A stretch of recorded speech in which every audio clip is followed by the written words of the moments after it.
Hey friends, Ryan Dohrn here, your friendly neighborhood sales coach, answering your listener questions that everybody's sending in to ryan@ryandohrn.com. I love these listener questions, and we try to answer them all if we can over on the podcast, which you can also find over at ryandohrn.com. All right, next question comes from Tracy in Charlotte. She says, actually, Rock Hill, South Carolina, if you know where that is. Tracy?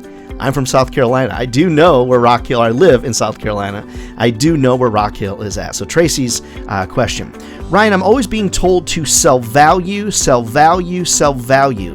But honestly, I really don't know exactly what that means. Can you help me out and please explain? Tracy.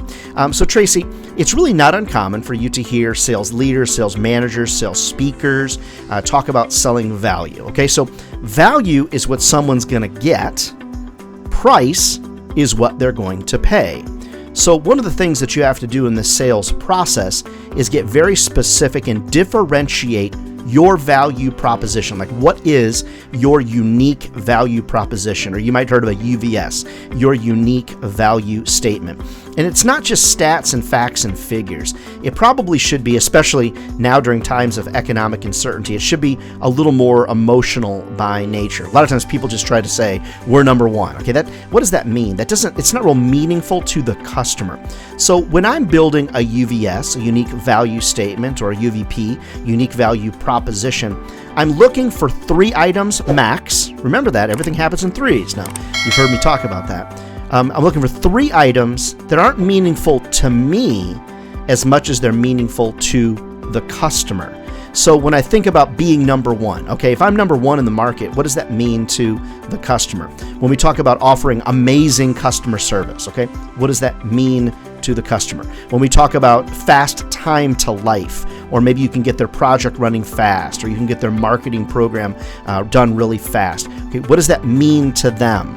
So what you might want to do is list out 3, 4, 5, 6, 8, 10 things that you think are important, whittle that down to a list of about 3, and then make sure you always translate that into what is the value they're going to receive. What's it mean to their business? See, a lot of times when I'm training folks, I'll teach them to use bridge statements. And bridge statements are all about getting somebody from your information over to the value that they're going to receive. Let me give you an example. We have 50,000 people a month that come by my website. What that means to you is engaged and connected salespeople that are looking for your type of product. Just something along those lines. So Tracy, I hope that's helpful to you. Coming up with your UVS can sometimes be a little tricky. I don't know how long you've been in the business. Reach out to a colleague and they can usually set you in the right direction. But just don't forget, you need to make sure you translate what's about you over to what it's going to mean to them. Price is what they pay, value is what they get, and then just never forget, Tracy, if price becomes the deciding factor, you haven't differentiated yourself. Price becomes the deciding factor when 2 products seem similar. Hey friends, never forget, if sales was easy, everybody would be doing it, and they're not. We're not crazy. Well, some of us are. But this is a career that has fed my family and will feed yours for a lifetime. Also got a lot of great advice in my new book, Selling Forward. You can find that, friends, over at Amazon in the Kindle format, Audible if you want to listen to it. But I'd love for you to check this out. All the net proceeds go to the Feeding America Network. All right, friends, more information about me and what I do, head over to ryandohrn.com. Otherwise, we'll see you next week.